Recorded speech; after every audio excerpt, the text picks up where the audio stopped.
pagi yang luar biasa. Mari Bapak dan Ibu sekalian yang terkasih Tuhan Yesus yang berkata kita memasuki bulan Desember. Atas kemudahan dan kebaikan Tuhan Yesus, mari kita jemput Bapak dan Ibu sekalian untuk kita bersama-sama berdiri, kita memuji dan menyembah akan kebesaran daripada nama Tuhan Yesus. Kasih Allah telah terbukti.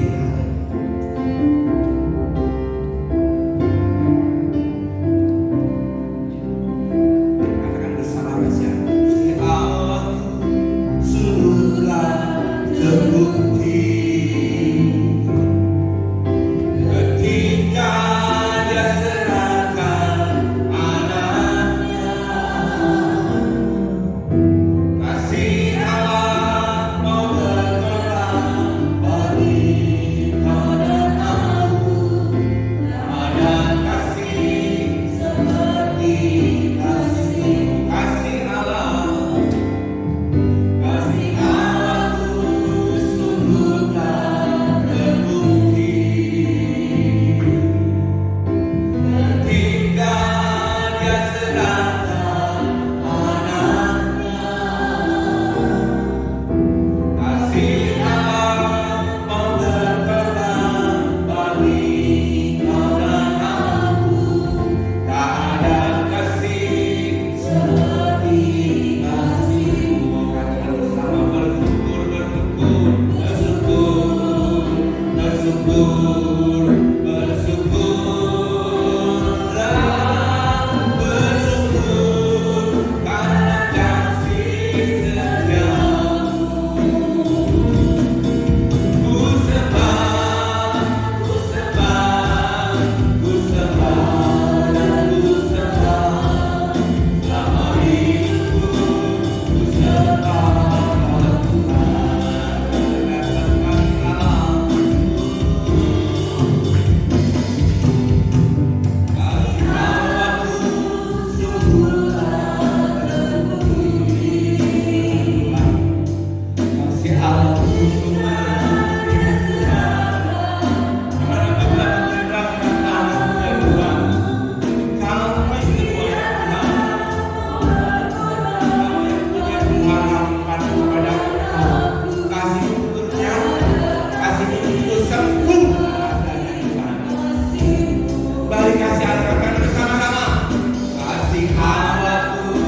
sungguh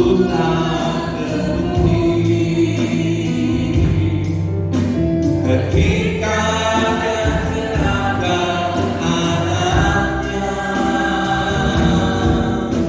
kasih Allah mau berkorban berikan aku. Tak ada kasih seperti kasih-Mu. Katakan bersama, bersyukur, bersyukur, bersyukur, bersyukur.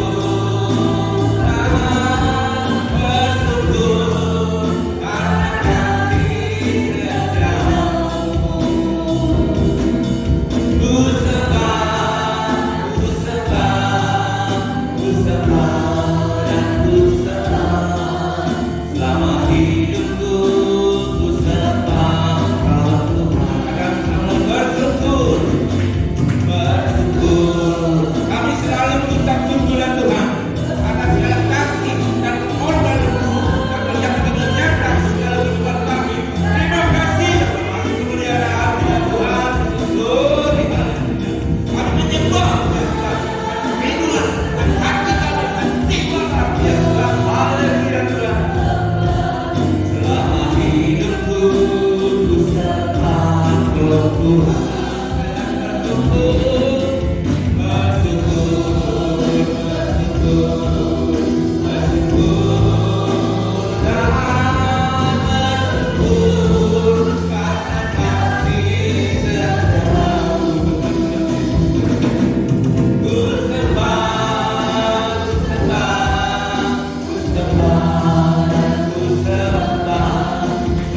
Hidupku ku sembah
Bapak yang terkasih, pagi yang cerah ini ya Tuhan Yesus, kami datang di hadapan-Mu dengan penuh kerinduan, dengan penuh pengharapan, dengan penuh sukacita Tuhan Yesus.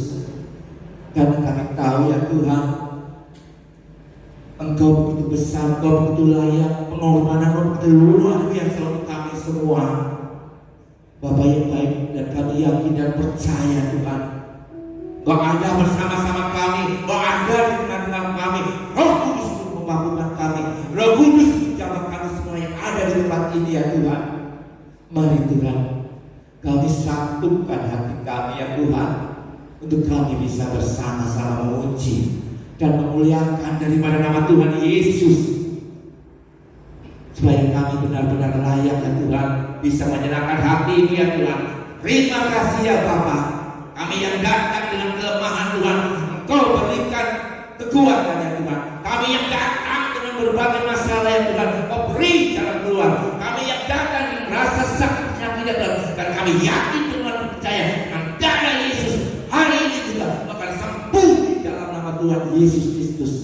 Terima kasih ya Tuhan, kami sambut pelayanan pada pagi hari ini ya Tuhan Yesus. Mari Tuhan, kami juga akan tetap selalu memuji dan memuliakan nama-Mu ya Tuhan, sampai kemuliaan Tuhan boleh dinyatakan di tempat ini ya Tuhan, dan dinyatakan untuk kami semua yang ada di tempat ini ya Tuhan. Terima kasih ya Tuhan Yesus. Terima kasih, hanya di dalam nama Tuhan dan Juru Selamat kami Yesus Kristus doa ini kami alaskan. Yang percaya katakan amin. Haleluya. Silakan kembali. Haleluya, haleluya. Allah yang luar biasa, Allah kita yang Allah untuk kita sembah, tidak ragu-ragu lagi. Kita punya Yesus, Dia harapan kita satu-satunya. Dia yang pegang hari esok untuk kita semua. Kita ada karena kasih dan kemurahan Bapa di dalam surga. Mari saudara yang terkasih dalam Tuhan Yesus, oleh karena kemurahan Tuhan kita ada. Mari kita puji bersama-sama.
dan juga keselamatan. Masih ada jemaat yang terkait dengan Tuhan Yesus, kita masih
Terima kasih Tuhan Yesus.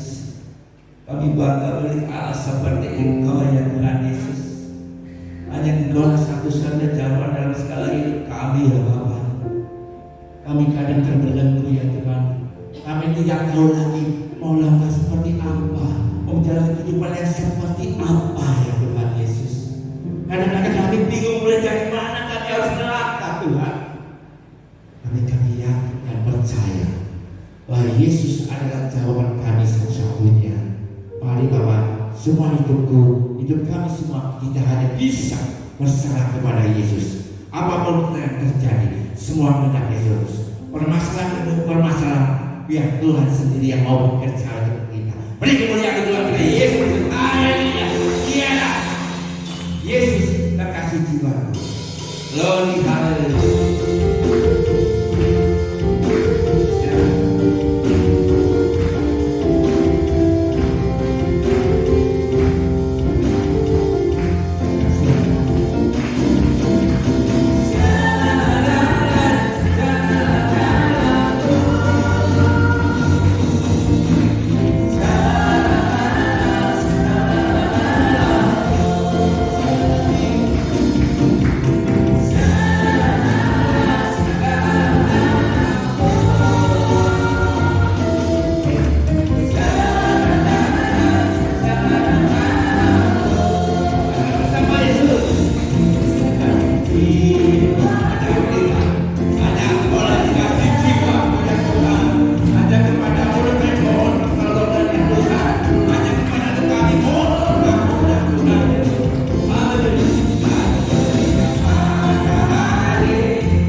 Biarlah dunia ini kurang bersahabat untuk kita semua. Karena itu ya, darah Yesus. Mungkin saudara ada yang merasa sakit, penyakit, merasa berdosa, karena hanya darah Tuhan Yesus Kristus yang mampu menghapuskan segala dosa kita. Dan kita pilih dulu daripada Tuhan Yesus mampu menyembuhkan. Katakan bersama-sama, amin. Haleluya. Darah Yesus.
membalas akan kebaikan daripada-Mu Tuhan. Karena kami tahu hidup kami milik-Mu Tuhan. Karena itu dalam segala kehidupan kami hanya bisa berserah kepada-Mu ya Tuhan. Mari Bapa, bentuklah kami semua turun daripada kehendak-Mu ya Tuhan. Jadikan kami semua anak-Mu ya Tuhan. Dan sampai kepada sukacita tidak mendengar oleh orang lain Tuhan. Kami rindu jiwa-jiwa baru ya Tuhan Yesus. Dengan apa membalaskan segala kebaikan-Mu ya Bapa. Haleluya. Allah yang setia dan bersama.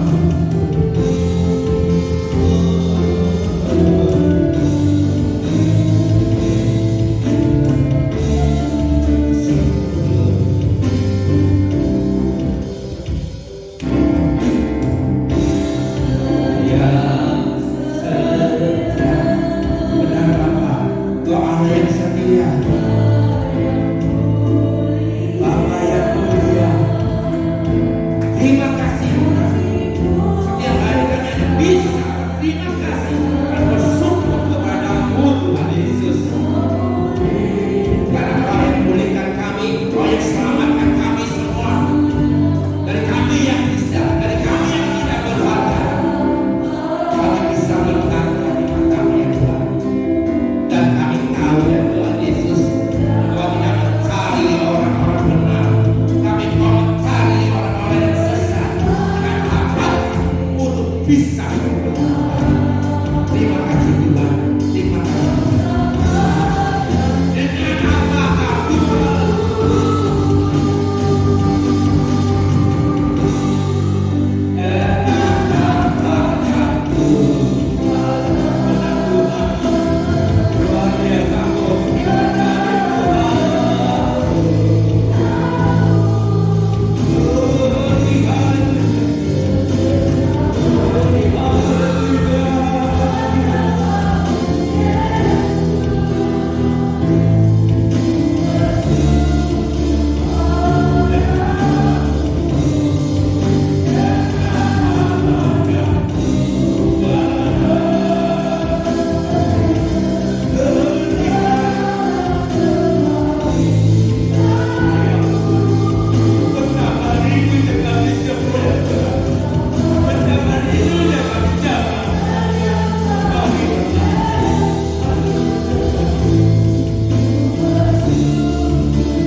Haleluya. Dengan setia Bapa yang pujian ini saudara, rasakan begitu baiknya Tuhan untuk kita semua. Hidup baiknya Tuhan untuk kehidupan kita semua. Haleluya. Mari Bapa boleh kami memohon pertolongan.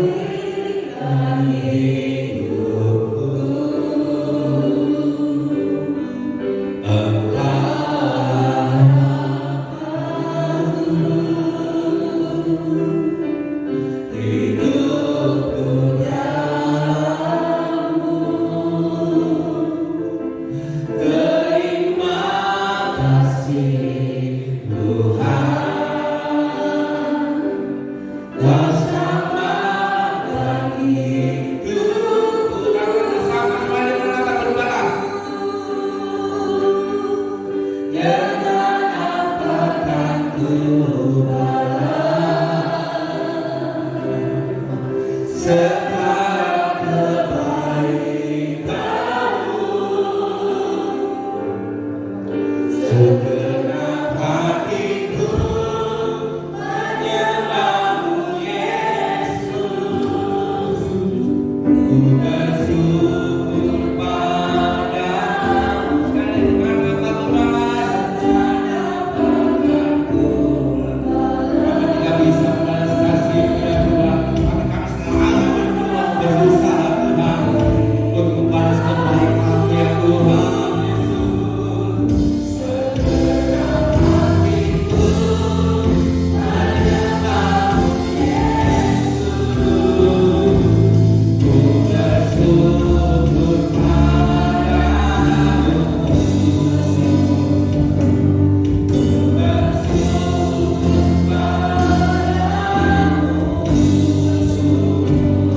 di dalam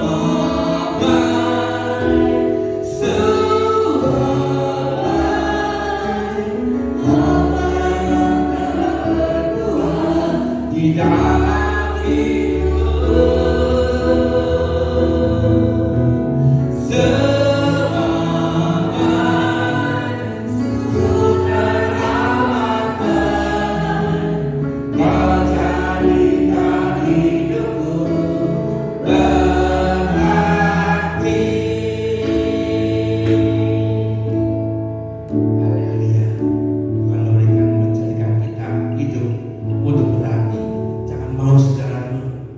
Diintimidasi oleh kuasa dan kegelapan, kuasa iblis.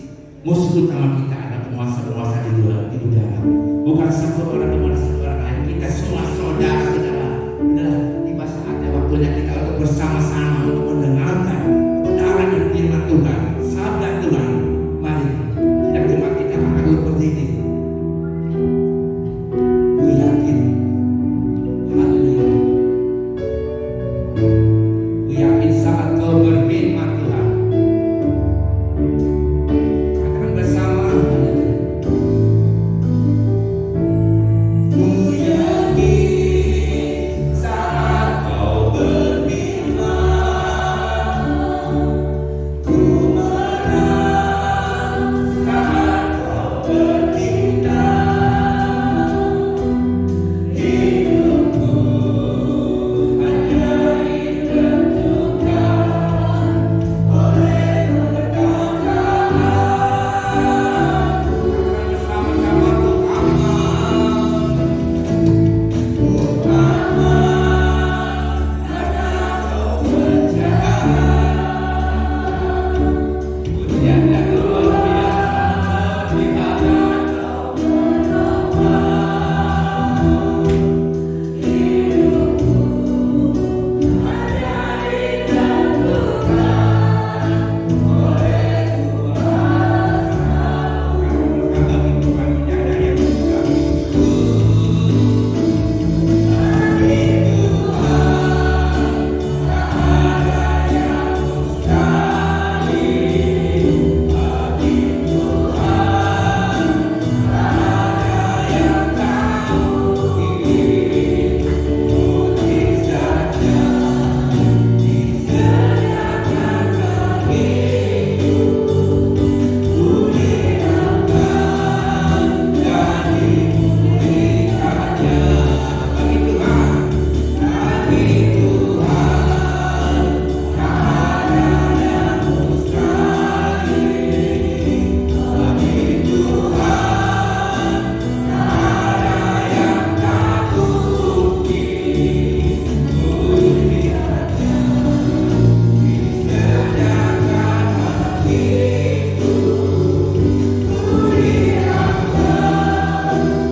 berada kembali di rumah Tuhan, di mana kami sudah memuji, membesarkan, memuliakan nama-Mu lewat pujian penyembahan kami. Biar ini merupakan duka yang berbau harum di hadapan Tuhan. Ibarat saatnya untuk kami menerima sepatah-kata firman. Mari Tuhan berbicara kepada kami, teguhkan kami, kuatkan kami, hidupkan kami, supaya apabila kami pulang dari tempat ini, kami mendapatkan satu kemuliaan perubahan dalam hidup kami masing-masing, Bapak. Terima kasih kuasa setan yang akan mengganggu pendengaran kami pagi ini, di mana saat sebentarnya kami akan mendengarkan firman Tuhan. Berbicara kepada kami siap untuk mendengarnya. Dalam nama Yesus kami berdoa dan mengucap syukur. Semua yang percaya berkata amin. Baik, pujian demi pujian telah kita naikkan kepada Tuhan. Tentu harapan kita, penyembahan, pujian kita menyenangkan hati Tuhan. Ini tibalah saatnya untuk kita membuka Alkitab kita masing-masing. Dan pagi ini kita akan cari Injil Markus pasal yang ke-13 ayat yang ke-29.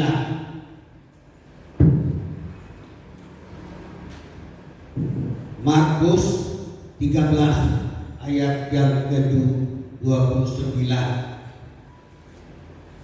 Ya, kalau sudah dapat, saya ingin kita membaca bersama-sama. Ya, haleluya. Saya hitung 3, 2, 1. Demikian juga jika kamu lihat hal-hal itu terjadi, ketahuilah bahwa waktunya sudah dekat, sudah diambang pintu. Ya, saya akan bacakan sekali lagi. Demikian juga jika kamu lihat hal-hal itu terjadi, ketahuilah bahwa waktunya sudah dekat, bahkan sudah diambang pintu. Bertitik tolak dari ayat ini, ayat 29 dari pasal 13. Tema firman Tuhan pagi ini seperti yang kita lihat, kurang jelas ini, kurang besar. Ya, saya ambil bagian D-nya saja Bapak Ibu, dari Markus 13 ayat 29 tadi, bagian B. Ketahuilah bahwa waktunya sudah dekat, sudah diambang pintu. Ya, top dulu. Bapak Ibu Saudara, ada dua tanggapan atau dua respon pada saat kita mendengarkan khotbah firman Tuhan yang disampaikan oleh hamba Tuhan. Yang pertama, menanggapinya, meresponinya dengan acuh tak acuh. Dengan kata lain, ada jemaat yang cuek saja. Ya, seperti yang dialami pada zaman Nuh. Ya, ingat zaman Nuh. Pada saat itu Allah merencanakan akan membinasakan manusia. Kenapa? Karena kejahatan mereka sudah sampai puncak, limasnya di hadapan Allah. Kejahatan mereka, perbuatan mereka, tindakan mereka sangat-sangat jahat. Sehingga dalam hati Tuhan, dalam hati Allah, Allah berkata, aku menyesal menciptakan manusia beserta binatang-binatang. Itu 2 kali Bapak Ibu, 2 atau 3 kali Tuhan menyesal. Ya, coba kalimat ini, kata-kata ini kalau kita renungkan, ya sangat menyedihkan hati. Itulah sebabnya Tuhan ingin membinasakan manusia pada zaman Nuh dengan mendatangkan tsunami. Bapak Ibu masih ingat tsunami yang terjadi di Aceh? Ingat ya? Pasti ingat. Tsunami yang pertama kali terjadi itu pada zaman Nuh. Ya, haleluya. Karena kejahatan manusia pada saat itu sangat memalukan nama Tuhan. Nah, Nuh menyampaikan, tapi manusia pada saat itu tidak mau mendengar apa yang dikatakan oleh Nuh. Ya, mereka menganggap Nuh itu sudah gila, sudah cincin dia. Orang membuat bahtera dia di laut. Kenapa Nuh membuat bahtera itu? Demikian manusia pada saat ya mengabaikan ya apa yang diberitakan oleh Nuh. Firman Tuhan berkata, orang yang meremehkan firman Tuhan akan mendapat ganjaran. Bukan ganjaran, akan binasa. Tapi orang yang mendengar dan melakukan firman Tuhan akan mendapat ganjaran. Coba kita baca di dalam Amsal 13 ayat 13. Ya, mari kita lihat di sini. Siapa meremehkan firman, cuek mendengarkan firman, apa Bapak Ibu selanjutnya? Ia akan menanggung akibat. Itu dialami manusia pada zaman Nuh. Ya, menanggung akibatnya. Tuhan menghukum mereka, membinasakan mereka dengan tsunami atau air bah. Tapi siapa yang taat kepada perintah akan menerima balasan. Jadi yang kedua, ada orang yang mendengar firman Tuhan, meresponinya, melakukannya, seperti yang dilakukan oleh penduduk Nineve. Ketika Nabi Yunus menyampaikan firman Tuhan bahwa 40 hari lagi Tuhan akan menunggal-balikan kota Nineve, maka respon penduduk Nineve positif, luar biasa. Mulai dari rajanya, pemimpinnya, sampai semua penduduk Nineve, bahkan binatang, diadakan suatu gerakan puasa dan doa massal seluruh negeri. Ya, dari pemimpin sampai kepada binatang, tidak makan, tidak minum, puasa total. Ya, ketika Allah melihat bahwa orang-orang Nineve ini bertobat, sungguh-sungguh mengasihi Tuhan, mau menerima, mendengar apa yang dikatakan Nabi Yunus, maka Allah berubah rencananya. Hukuman yang tadinya akan diberikan kepada orang-orang Nineve dicabut oleh Tuhan. Ya, tidak jadi dihukum, dibinasakan oleh Tuhan. Pertanyaan saya buat semua yang hadir, dari kedua tanggapan ini, coba introspeksi Bapak Ibu. Semua kita yang hadir, kita ini termasuk yang mana? Yang pertama atau yang kedua? Coba jawab. Coba dalam hati masing-masing.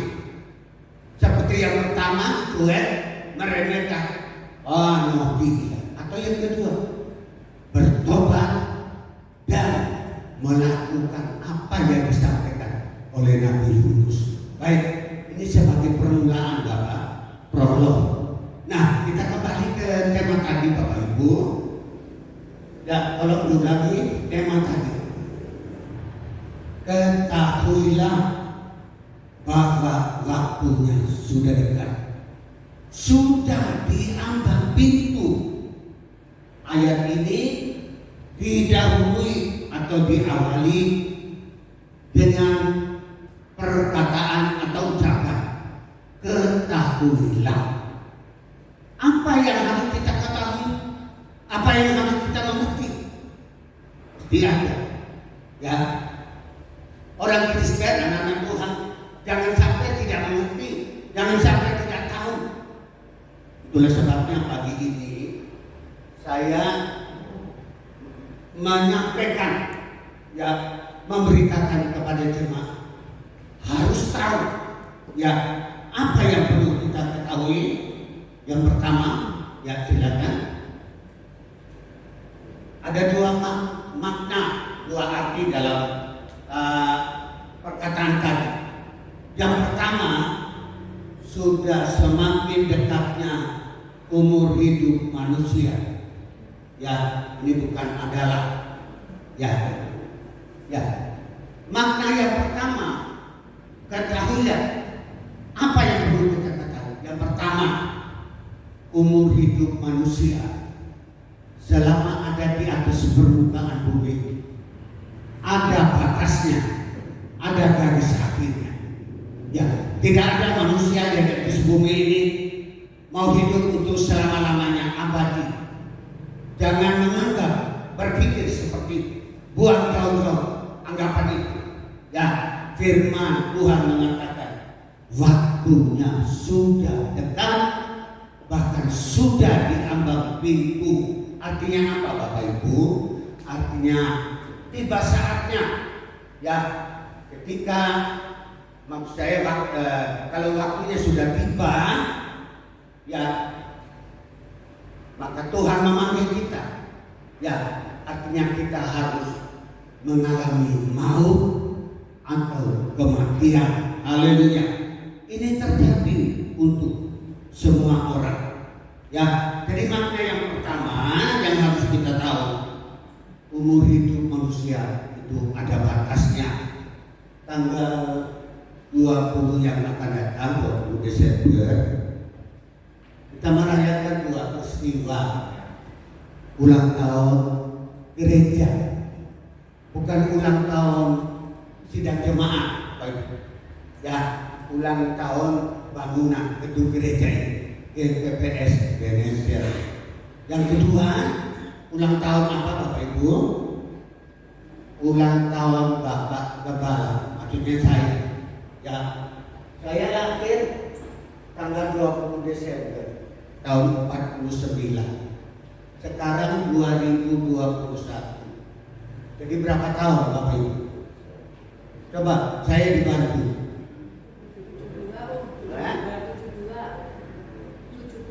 Oh, benar. 72 tahun.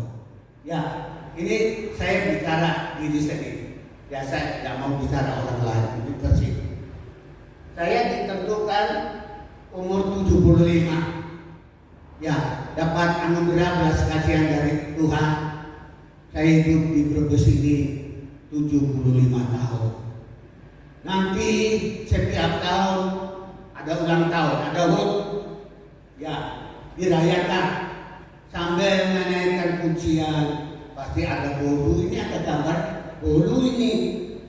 Ya, Pak Herman. Ya, ada bolu. Ulang tahun pada Sudah siap, Bu. Sudah siap. Oh, sudah siap. Terima kasih Pak. Ya, pasti pada waktu itu saya kan disuruh maju. Mungkin ikut kemarin juga suruh maju. Ya, lagu yang biasa dinyanyikan pada waktu orang merayakan ulang tahun apa? Panjang umurnya, dan seterusnya. Bapak Ibu, menurut pendapat Bapak Ibu sekalian, apa benar panjang umur? Perhitungan manusia benar. Umur saya bertambah 75 menjadi 70-an. Itu perhitungan manusia. Tapi perhitungan Allah, perhitungan bukan bertambah, melainkan berkurang. Ya, umur kita berkurang. Itu terjadi setiap tahun, setiap kita merayakan hari ulang tahun. Lama-kelamaan, akhirnya 1 dikurangi 1, 0. Kalau sudah 0 apa Bapak Ibu? Orang saudara kita sepupu mengatakan inna lillahi wa inna ilaihi raji'un. Itu saudara kita mengatakan. Tapi orang Kristen kalau ada kematian ditulis, ya mungkin di koran surat kabar, telah pulang ke rumah Bapak. Itu pasti ada tulisan tulisan itu. Setelah pulang ke rumah Bapak, Bapak yang kekal, Bapak surga. Pertanyaan saya, apa benar semua orang Kristen yang mati dipanggil Tuhan semuanya pulang ke rumah Bapak? Karena amin, belum tentu, tanda tanya besar. Kalau Kristen KTP, Kristen-Kristenan, ini tanda tanya besar. Pulang surga apa ke tempat lain? Ya, ini pertanyaan besar. Ya, kalau sudah waktunya kita dipanggil oleh Tuhan, ya, apa benar kita pulang ke rumah Bapa yang dekat? Ya, haleluya. Nah, ini poin yang pertama, waktunya sudah dekat. Artinya saat kematian kita sudah dekat. Pertanyaan lagi, kalau saya sudah mati, ya, kita dipanggil Tuhan seperti almarhumah Ibu Sri. Baru saja kemarin dipanggil Tuhan. Pertanyaannya, saya sudah mati, kemana akan pergi? Kita pergi kemana? Ada orang pernah mengatakan, ini orang-orang yang di luar Tuhan, kalau sudah mati itu rohnya berketayangan. Ya, dia pernah melihat, oh si A pernah jalan-jalan di halaman rumah, di ruangan tamu. Ada yang mengatakan gitu. Ada pula yang mengatakan, oh si A itu menjelma menjadi binatang seperti babi, anjing dan sebagainya. Saudara, ketika kita mendengar ucapan itu, jangan percaya. Ya, Tuhan sudah menyediakan tempat bagi anak Tuhan, orang Kristen yang mati. Ya, haleluya. Mari kita lihat selanjutnya. Ya, tolong. Ya, ini benar. Benar tadi saya sudah mati. Kemanakah kita akan pergi? Ya, satu pertanyaan. Kemana? Saya pergi, saya pulang. Yang pertama, di sini ditulis alam maut. Ya, alam maut itu dalam bahasa Yunani disebut Hades, sedangkan dalam bahasa Ibrani Sheol. Ya, apa tanda-tandanya, cirinya Sheol dan Hades ini? Apa tanda-tanda, cirinya apa di tempat ini? Di sini memberikan keterangan bahwa Hades atau Sheol itu merupakan tempat yang gelap, ya, tempat yang gelap, gulita, kemudian kelam pekat. Coba bayangkan, ya, tempat yang sangat gelap, ya, sangat gelap, tidak ada sinar, tidak ada ventilasi udara luar yang masuk, gelap. Ya, ini disediakan, ya, oleh Tuhan bagi orang-orang yang dipanggil Tuhan. Ya, itu terdapat di dalam Ayub 10 ayat 21. Tolong dibacakan. Ya, ini kata Ayub. Ya, demikian firman Tuhan. Sebelum aku pergi dan tidak kembali lagi. Ya, dengar. Orang mati kalau sudah pergi, dia tidak akan kembali lagi ke negeri yang gelap dan kelam pekat.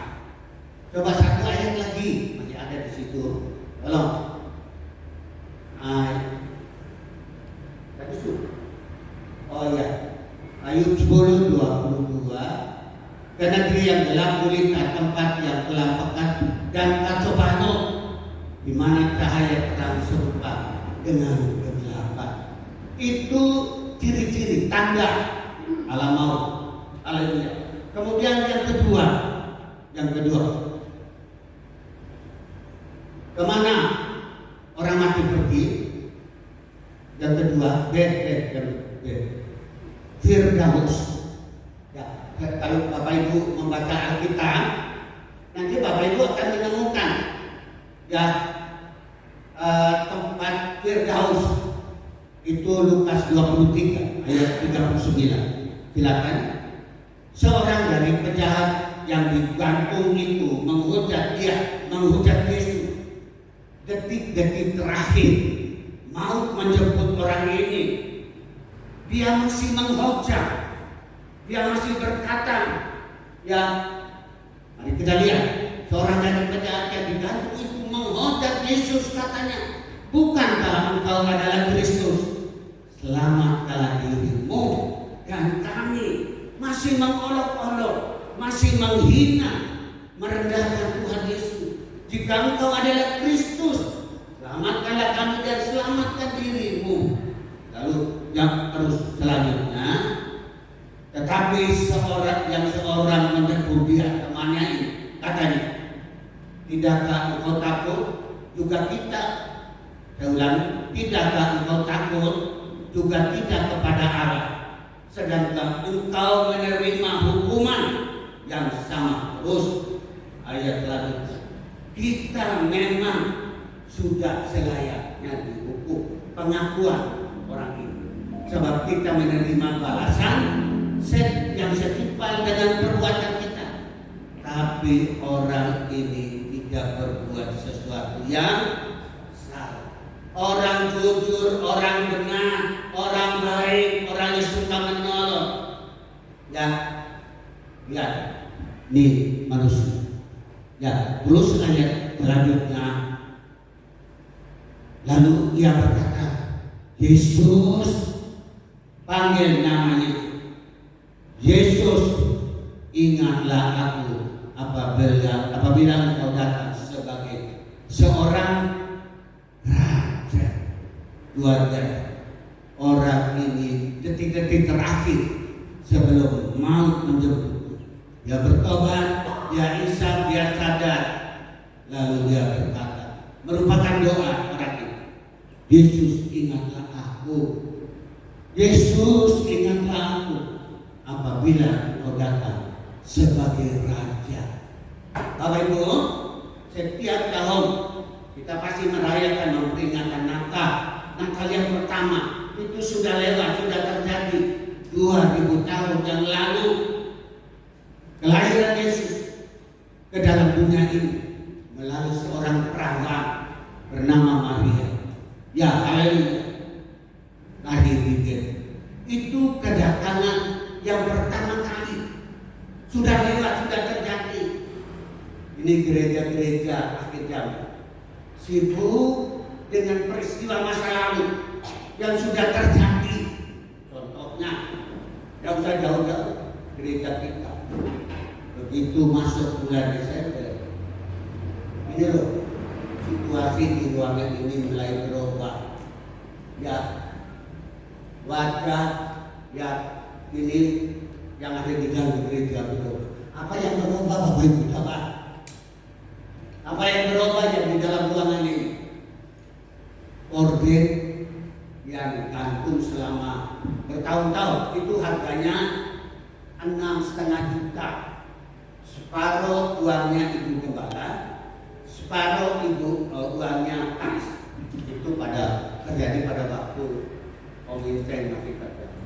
Jadi ini kolaborasi antara ibu gembala dengan kas gereja. Jadilah orden ini, tapi sekarang dilepas. Ya, saya tidak tahu apa dipakai kembali atau tidak. Ya terserah. Ada perubahan lagi. Oh, ada apa ini? Bintang di langit. Ya, apa lagi? Ini bunga sama. Ya, ada bunga-bunga di situ kantor. Ya, saudara. Kedatangan Natal yang pertama itu lewat sudah terjadi. Yesus datang sebagai penyelamat, penebus dosa manusia. Ya, sudah terjadi. Seharusnya kita tidak boleh terlalu fokus. Memang perlu juga diberi, tapi jangan terlalu fokus, sibuk panitia konsumsi, ibu-ibu juga berkumpul bikin acara ulang tahun, bikin seragam. Ya ternyata apa itu saya perhatikan di setiap gereja itu sama dengan tempat itu. Sudah dikasih baju seragam, tapi ketika ditampilkan di depan, saya lihat ada model yang berbeda. Ada yang ya ibu-ibu pasti tahu ya, modelnya lain-lain, padahal bahannya sama. Berarti apa? Tidak seragam tapi tidak seragam. Ya, modelnya berubah. Ada yang maunya ya macam-macam lah. Ya, jadi Yesus datang pada anak yang pertama. Itu dia bertindak, berfungsi sebagai raja. Yesaya menubuatkan lambang pemerintahannya, kekuasaannya ada di atas bahu, ada di atas punggungnya. Ini Natal yang kedua Bapak Ibu. Ya, lalu berkata Yesus, ingatlah aku apabila engkau datang sebagai raja. Pertanyaan saya, siapa sih yang mengajar orang ini, penjahat ini? Ya, yang mengatakan bahwa Natal yang kedua itu Yesus berdiri sebagai seorang pucuk pimpinan, seorang raja. Siapa yang mengajarnya? Coba mikir. Ya, siapa yang kasih tahu? Siapa yang menginjil dia? Pendeta siapa? Gembala siapa yang memberikan informasi bahwa Natal yang kedua Yesus datang sebagai raja? Siapa? Dia melihat tulisan di atas kayu salib, in ring, ya, Yesus dari Nazaret, Raja orang. Tulisan bisa mempertobatkan si penjahat ini. Yesus, ingatlah akan aku apabila aku datang sebagai raja. Ya, kita lanjutkan.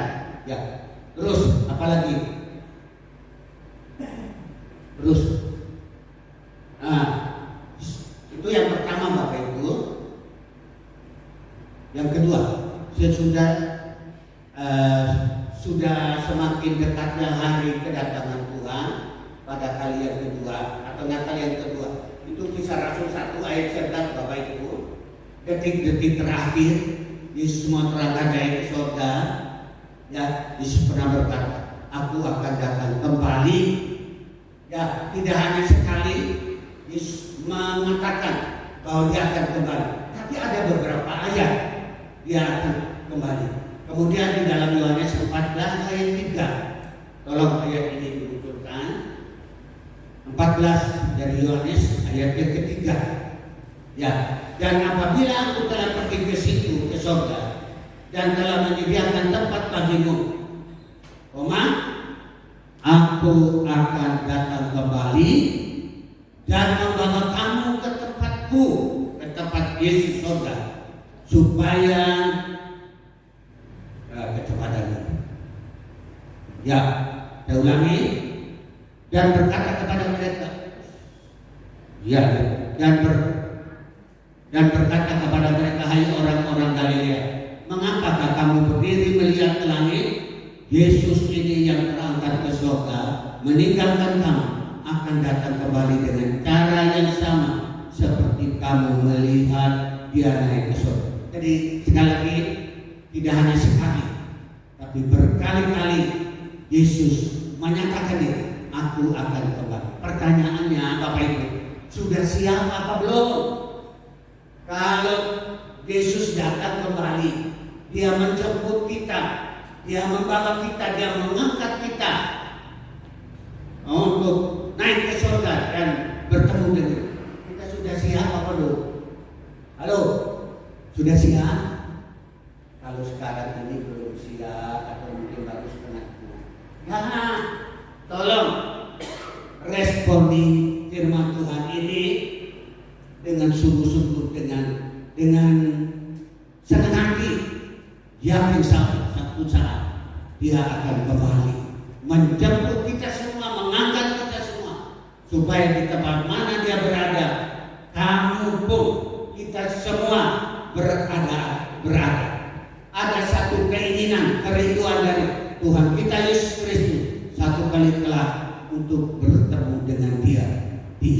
surga. Haleluya.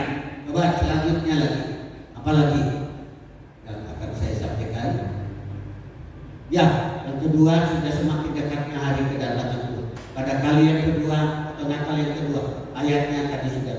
Pertanyaannya, apa yang harus kita lakukan menjelang atau menyongsong kedatangan Tuhan yang kedua? Ini pertanyaan yang sangat bagus Bapak. Ya, Natal yang kedua akan terjadi, akan digenapi oleh Tuhan. Dia akan menggenapi firman-Nya. Apa yang harus kita lakukan? Mempersiapkan diri kita tidak hanya secara lahiriah luarnya saja, tapi batinnya kita ini yang perlu dipersiapkan. Ini kisah yang terakhir Bapak Ibu untuk menjawab pertanyaan tadi. Apa yang harus kita lakukan atau kita kerjakan menjelang hari Tuhan yang sudah mendekat, sudah diambang pintu? Ya, ada 3 hal yang harus kita lakukan. Itu tercatat dalam kitab Rut. Coba ya, ayat yang ketiga. Atau kalau ayat yang kedua, 2 dan 3. Ya, maka sekarang bukankah Boas yang pengerjanya atau pegawai-pegawai perempuan telah kau temani itu adalah sanak kita, keluarga kita. Ya, dia pada malam ini menapi jelai di tempat pengirikan. Terus ayat 3. Maka mandilah dan beruratlah, pakailah pakaian bagusmu dan pergilah ke tempat pengirikan itu. Tapi janganlah engkau ketahuan kepada orang itu sebelum ia selesai makan dan minum. Tolong ayat 3. Ya, ayat 3 ini saya mau baca. Coba perhatikan baik-baik. Maka mandilah dan beruratlah, pakailah pakaian bagusmu, pakaian yang indah, pakaian yang mahal. Ada banyak pakaian di dalam lemari, tapi disuruh milih, ambil pakaian yang paling bagus, paling mahal, yang paling indah. Ya, kata mertuan, ya, pakailah pakaian bagusmu dan pergilah ke tempat pengirikan. Tapi jangan kau beritahu kepada orang itu sebelum dia selesai makan itu. Ya, cerita ini Bapak Ibu, tentu yang suka baca firman Tuhan, ya Alkitab pasti tahu, pasti mengerti. Tapi kalau baca Alkitab ya seminggu sekali tidak akan mengerti. Ya, saya berdoa mengharapkan jemaat Ebenezer, bacalah Alkitab. Sebab apa? Manusia hidup, saya hidup, kita semua hidup, bukan saja dari roti, melainkan setiap firman, perkataan Allah yang keluar dari mulutnya. Baca, maka kita akan mengerti makna apa yang tertulis di dalam kitab Rut ini. Ceritanya begini Bapak Ibu, singkat saja. Kitab Rut itu kan menceritakan tentang kelaparan yang besar terjadi di Bethlehem. Ya, maaf kalau saya mungkin salah ngomong, ucap ya, mohon dimaaf. Jadi sekali lagi di dalam kota Bethlehem terjadi kelaparan di Bethlehem. Di sana ada satu keluarga, bapak dan ibu, namanya Elimelek dan istrinya bernama Naomi, dan punya 2 anak laki-laki bernama Makhlon dan Leon. Ketika terjadi bala kelaparan ya di Bethlehem ini keluarga ini bingung Kalau kita tetap tinggal di Bethlehem, nanti akhirnya mereka akan mati kelaparan. Akhirnya keluarga ini rundingan, mufakat. Ya, apa solusi? Akhirnya diambil satu keputusan untuk melakukan pergi transmigrasi. Kemana? Ke negeri Moab. Moab itu bukan rencana Tuhan, bukan pilihan Tuhan untuk umat Israel, bukan tanah Kanaan yang disuruh oleh Tuhan. Ya, jadi mereka bermufakat untuk transmigrasi ke negeri Moab, di mana negeri Moab itu tempatnya berhala. Ya, penyembah berhala, orang yang tidak mengenal. Pergi ke sana selama kurang lebih 10 tahun. Terjadi musibah apa? Elimelek mati dipanggil. Kemudian tidak berapa lama kemudian kedua anaknya Mahlon dan Kilion juga dipanggil Tuhan, sehingga yang terjadi, yang ada di dalam rumah itu ada 3 janda, Naomi dan menantunya, istri dari Mahlon dan Kilion. 3 rumah, maksudnya satu rumah ada 3 janda. Ya, mereka susah, ya, sedih. Akhirnya keputusan, ya, Naomi bilang kepada kedua menantu, pulang ke orang tua, pulang ke tempatnya, keluarganya masing-masing. Ya, Bapak Ibu, Orpa yang pertama kali, ya, saat dia mau meninggal. Nah, saya agak emosi Bapak Ibu. Saya baca kisah tadi malam, saya menangis, sedih. Ya, pada saat situasi suka sulit, Naomi bersama menantunya Orpa berangkulan sampai menangis. Orpa pulang, sedangkan Ruth tidak mampu. Lalu Naomi akhirnya tinggalkan Moab, tempatnya orang kafir. Ya, balik ke Bethlehem. Ya, balik ke Bethlehem bersama menantunya Ruth. Ya, Bapak Ibu. Ya, setelah sampai di Bethlehem, yang penting keduanya tinggal sama-sama, tapi mereka dalam keadaan susah. Akhirnya si Ruth ini pergi ke ladang gandum, memungut, mengambil sisa-sisa gandum yang tersisa.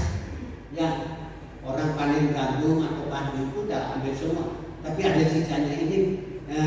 Ruth datang memungut, mengambil. Ya, di ladang ini punya si Boaz. Ya, Bapak Ibu, ini ceritanya mau selesai. Punya si Boaz, orang kaya raya. Ya, Boaz ini adalah seorang kaya raya. Dia menjadi penebus harta warisan yang ditinggalkan oleh Elimelek dan kedua anaknya Mahlon dan ini dibeli oleh Boaz ini. Ya, dengan kata lain menjadi penebus. Sebab Naomi merencanakan jual itu harta benda warisan dari suaminya dan anaknya, dibeli. Makanya Alkitab mencatat bahwa Boaz ini adalah seorang penebus. Tapi bukan penebus yang dijanjikan oleh Tuhan, yaitu Yesus atau Mesias. Penebus yang dijanjikan oleh Tuhan adalah Yesus Kristus.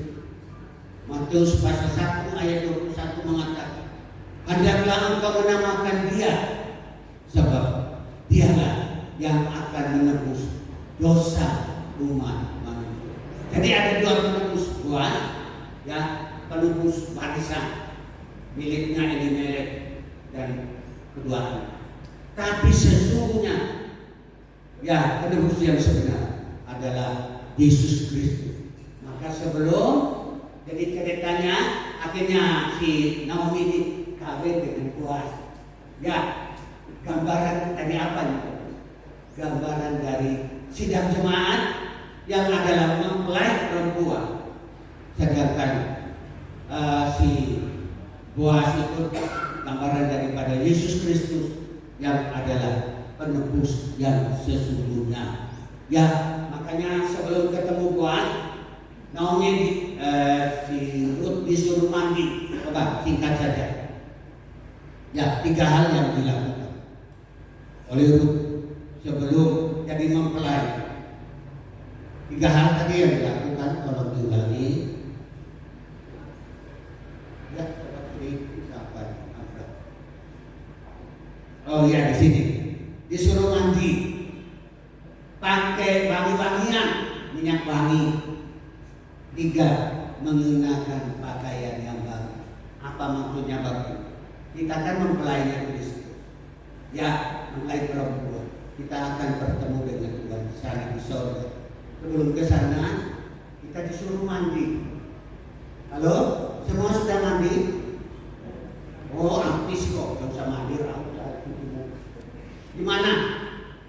Ya, mandi. Kalau orang mandi itu artinya harus basah seluruhnya, mulai dari kepala sampai ke ujung kaki. Itu perintah apa tadi? Naomi, perintah Naomi kepada Ruth. Kalau mau ketemu si Boaz ini mandi, bukan maksudnya bukan mandi secara lahiriah, mandi secara rohani. Ya, Efesus 5 ayat 26. Kalau mandi jasmani kan pakai air, artinya air panas bisa. Coba Efesus 5 ayat 26. Untuk menguduskannya sesudah ia menyucikan dengan memandikannya dengan air dan iman.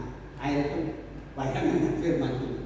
Nah, orang Kristen setiap hari setiap saat harus mandi secara rohani, baca firman Tuhan. Ya, merenungkan ya firman itu siang dan malam. Ini mandi rohani supaya seluruh anggota tubuh kita ini bersih, tidak lagi ada bau bebek. Apa sih bebek? Ya, bau keringat, tidak enak ya. Mandi ya setiap saat, pagi sore harus mandi dengan firman Tuhan. Kedua, sesudah mandi apa?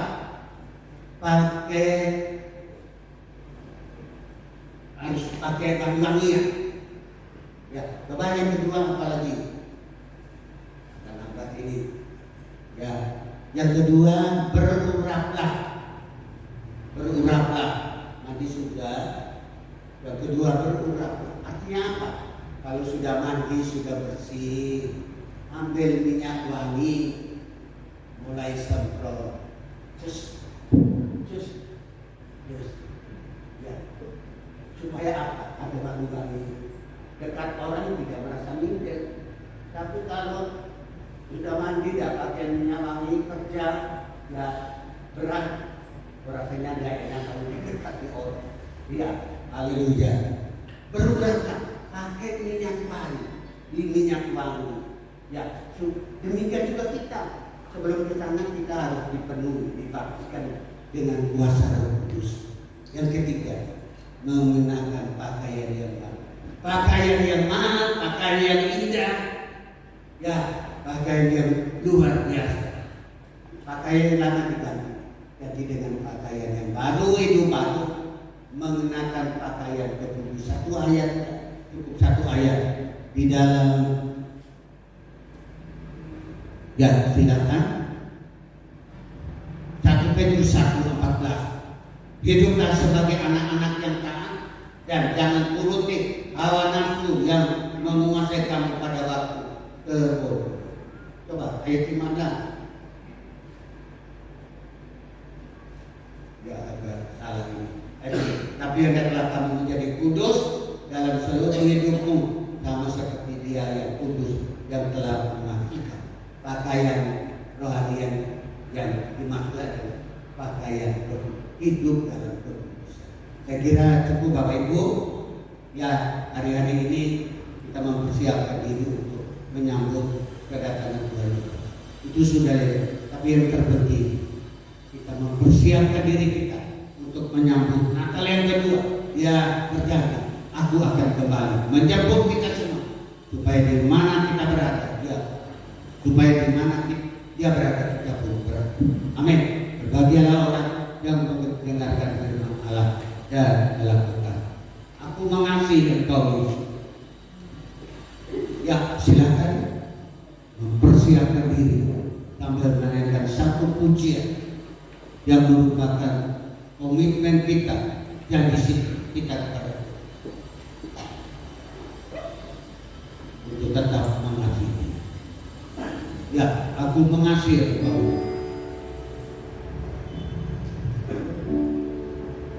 Kita bagi berdiri Bapak Ibu.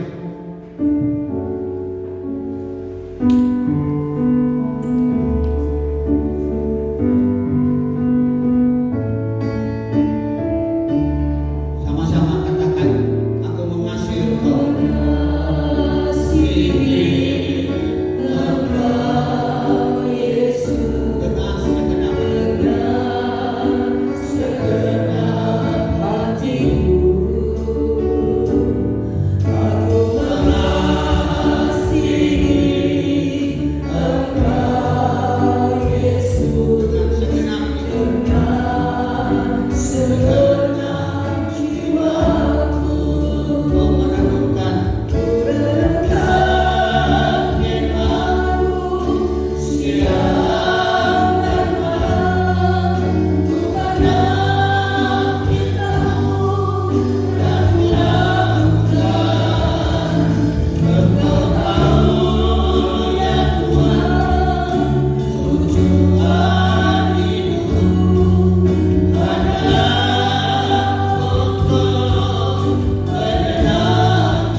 membaca firman Tuhan dan melakukan setiap saat, setiap waktu Tuhan.